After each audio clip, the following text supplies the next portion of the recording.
ಮಾಟ ಮಂತ್ರ ಕೆಟ್ಟ ದೃಷ್ಟಿಯನ್ನು ಕಳೆದು ಮನೆಯಲ್ಲಿ ಸುಖ ಶಾಂತಿ ನೆಲೆಸಲು ಅಮಾವಾಸ್ಯೆಯ ದಿನ ಈ ಸಣ್ಣ ಕೆಲಸ ಮಾಡಿ ಸಾಕು.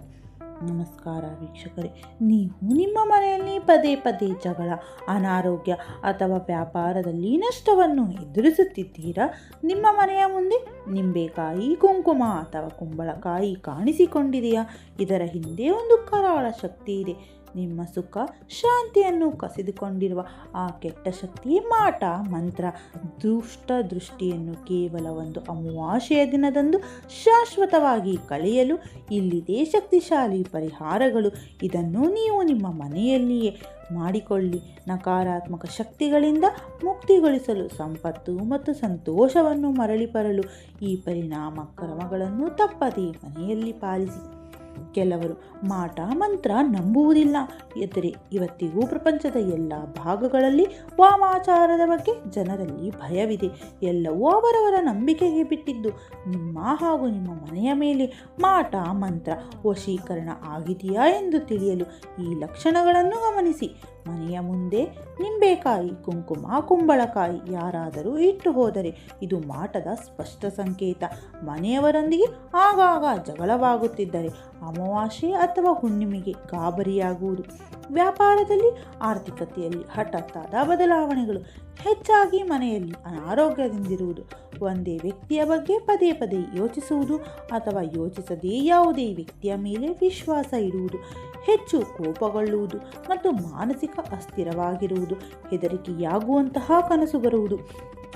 ಮಾಟ ವಾಮಾಚಾರ ಪ್ರಯೋಗಗಳಲ್ಲಿ ಹಲವಾರು ಬಗೆಗಳಿವೆ. ಅವು ಯಾವುದು? ಯಾವ ಬಗೆಯ ಮಾಟ ಮಂತ್ರ ದುಷ್ಟಗ್ರಹ ದೋಷಗಳಿದ್ದರೂ ಸಹ ಅವುಗಳ ಪರಿಹಾರಕ್ಕಾಗಿ ಮನೆಯಲ್ಲಿ ಸರಳ ಮತ್ತು ಪರಿಣಾಮಕಾರಿ ಮಾರ್ಗಗಳನ್ನು ಅನುಸರಿಸಿ ಸಾಕು. ಎಲ್ಲ ತೊಂದರೆಗಳಿಂದ ಮುಕ್ತಿಯನ್ನು ಪಡೆಯಬಹುದು. ಮಾಟವಾದಾಗ ಮನಸ್ಸು ಮತ್ತು ದೇಹ ಎರಡು ಬಲಹೀನವಾಗಿರುತ್ತದೆ. ಹಾಗಾಗಿ ಸ್ಟ್ರೆಸ್ ಸಮಸ್ಯೆಗೆ ಔಷಧಿಯನ್ನು ಸೇವಿಸಿ. ಸಾಧ್ಯವಾದರೆ ಹೋಮಿಯೋಪತಿಕ್ ವೈದ್ಯರನ್ನು ಸಂಪರ್ಕಿಸಿ. ಮಾಟ ಮಂತ್ರದ ಜೊತೆಯಲ್ಲಿದ್ದವರೇ ಮಾಡಲು ಸಾಧ್ಯ. ಹಾಗಾಗಿ ನಿಮ್ಮ ಸುತ್ತಲಿನವರ ಬಗ್ಗೆ ಸಾಕಷ್ಟು ಎಚ್ಚರಿಕೆಯಿಂದ ಇರಿ. ಇತರರ ಮನೆಯಲ್ಲಿ ತಿನ್ನುವುದು, ಕುಡಿಯುವುದನ್ನು ಸಾಧ್ಯವಾದಷ್ಟು ಬಿಟ್ಟು ಬಿಡಿ. ಮನೆಯ ಪಕ್ಕ ನಿಂಬೆಹಣ್ಣು, ಕುಂಕುಮ, ಹಳದಿ ಇತ್ಯಾದಿ ಇದ್ದರೆ ಮೊದಲಿಗೆ ಅದರ ಮೇಲೆ ಸಗಣಿ ನೀರನ್ನು ಚಿಮುಕಿಸಿ ಬಳಿಕ ಅದನ್ನೆಲ್ಲ ಹರಿಯುವ ನದಿಯಲ್ಲಿ ವಿಸರ್ಜಿಸಿ. ಮನೆಯಲ್ಲಿ ಬೆಕ್ಕು ಇಲ್ಲವೇ ನಾಯಿಯನ್ನು ಸಾಕಿ. ಮಾಟದ ಪ್ರಭಾವ ನಿಮ್ಮ ಮೇಲೆ ಆಗುವುದಕ್ಕಿಂತ ಮುನ್ನ ಅವುಗಳ ಮೇಲೆ ಪರಿಣಾಮ ಬೀರುತ್ತದೆ ಎಂಬ ನಂಬಿಕೆ ಇದೆ. ಗಣೇಶನನ್ನು ನಂಬಿದರೆ ಯಾವ ಮಾಟವೂ ನಿಮ್ಮತ್ತ ಸುಳಿಯುವುದಿಲ್ಲ. ದಿನನಿತ್ಯ ಗಣೇಶನ ದೇವಸ್ಥಾನಕ್ಕೆ ಹೋಗಿ ಸಾಧ್ಯವಾದರೆ ಒಂದು ಕೆಂಪು ದಾಸವಾಳವನ್ನು ಸಮರ್ಪಿಸಿ. ಮನೆಯಲ್ಲಿ ದುಷ್ಟ ಶಕ್ತಿಯನ್ನು ಹೊರಹಾಕಲು ಉಪ್ಪು ಬೆರೆಸಿದ ನೀರಿನಿಂದ ಮನೆಯನ್ನು ಪ್ರತಿನಿತ್ಯ ಒರೆಸಿ. ದೇವರ ಕೋಣೆಯಲ್ಲಿ ಗಣೇಶನ ವಿಗ್ರಹ ಸ್ಥಾಪಿಸುವ ಮುನ್ನ ಈ ಜಾಗಕ್ಕೆ ಕಲ್ಲುಪ್ಪು ಹಾಕಿ. ಇದರಿಂದ ಧನಾತ್ಮಕ ಶಕ್ತಿ ಹೆಚ್ಚಾಗುತ್ತದೆ. ನೀವು ಸ್ನಾನ ಮಾಡುವ ನೀರಿಗೂ ಸಹ ಉಪ್ಪನ್ನು ಬೆರೆಸಿ ಸ್ನಾನ ಮಾಡಿ. ಎರಡು ಕೈಗಳಲ್ಲಿ ಕಲ್ಲುಪ್ಪನ್ನು ಹಿಡಿದು ಮುಚ್ಚಿಟ್ಟುಕೊಂಡು ಸ್ವಲ್ಪ ಸಮಯದ ನಂತರ ಉಪ್ಪನ್ನು ವಾಶ್ ಬೇಷನ್ಗೆ ಸೇರಿ. ವಾಮಾಚಾರಕ್ಕೆ ಒಳಗಾದವರು ಒಂದು ಹಿಡಿ ಉಪ್ಪು ಮತ್ತು ಮೆಣಸನ್ನು ಕಪ್ಪು ಬಟ್ಟೆಯಲ್ಲಿ ಕಟ್ಟಿ 21 ದಿನ ತಲೆಯ ಪಕ್ಕದಲ್ಲಿಟ್ಟು ಮಲಗಿ ನಂತರ ಹರಿಯುವ ನೀರಿಗೆ ಬಿಡಿ. ಇದರಿಂದ ಎಲ್ಲ ದೋಷಗಳು ಪರಿಹಾರವಾಗುತ್ತವೆ.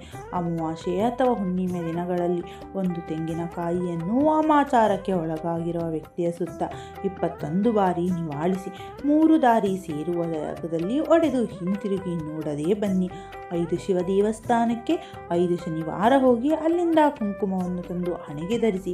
ಮನೆಗೆ ದುಷ್ಟಗ್ರಹ ಕಾಟ ತಡೆಯಲು ಶ್ರೀಚಕ್ರ ಯಂತ್ರವನ್ನು ದೇವರ ಕೋಣೆಯಲ್ಲಿಡಿ.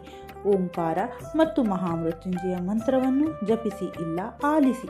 ಹುತ್ತದ ಮಣ್ಣನ್ನು ಒಂದು ಕೆಂಪು ಬಟ್ಟೆಯಲ್ಲಿ ಕಟ್ಟಿ ಮನೆಯಲ್ಲಿಡಿ. ಧ್ಯಾನದಿಂದ ನಮ್ಮ ಸುತ್ತಲಿನ ಪ್ರಭಾವಳಿ ಶಕ್ತಿಯನ್ನು ಹೆಚ್ಚಾಗಿಸಿಕೊಳ್ಳಿ. ಆಂಜನೇಯ ಸ್ವಾಮಿ ದರ್ಶನ ಮತ್ತು ಸ್ಮರಣೆ ಹೆಚ್ಚು ಪರಿಣಾಮಕಾರಿಯಾಗಿರುತ್ತದೆ. ಈ ಸರಳ ಪರಿಹಾರಗಳು ನಿಮ್ಮ ಮನೆಯಿಂದ ಎಲ್ಲ ರೀತಿಯ ನಕಾರಾತ್ಮಕ ಶಕ್ತಿ, ಮಾಟ ಮಂತ್ರ ಮತ್ತು ದುಷ್ಟ ದೃಷ್ಟಿಯನ್ನು ದೂರ ಮಾಡುತ್ತವೆ. ವಿಶೇಷವಾಗಿ ಪ್ರತಿ ಅಮಾವಾಸ್ಯೆಯಂದು ಈ ಶುದ್ಧೀಕರಣ ಕ್ರಮಗಳನ್ನು ತಪ್ಪದೇ ಅನುಸರಿಸಿ.